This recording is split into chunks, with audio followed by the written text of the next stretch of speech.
Hii ni safari ya kutoka Dodoma mpaka mkoa wa Tabora, na naamini huyu aliyetuleta Tabora ndiye atakuwa mteja wetu bora kwa mkoa wa Tabora.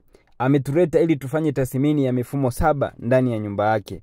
Mfumo wa kwanza ni electric fence, atafungia electric fence yenye mfumo alarm, mwizi akijaribu kuikata itakuwa inapiga alarm.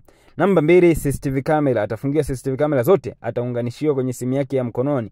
Namba 3, motor gate, atakuwa na uwezo wa kufunga na kufungua gate lake kwa kutumia remote. Namba 4, video bell system, atakuwa anampokea mgeni wake kule getini kwa kutumia kengele maalum yenye mfumo wa video. Namba 5, wifi internet, itafungwa wifi mazingira ya ndani na nje, watakuwa wanapata wifi yenye speed masaa 24. Namba 6, telephone exchange program, vyumba vyote kuanzia sebuleni, dining na studying room kutakuwa na simu kwa ajili ya mawasiliano. Namba 7, smart door lock, vitasa vya kufungulia kutumia fingerprint, kadi na passcode number. Kilichotuleta ni tathmini. Kazi zote na maandalizi yote yanaanza mwezi ujao. See you next time.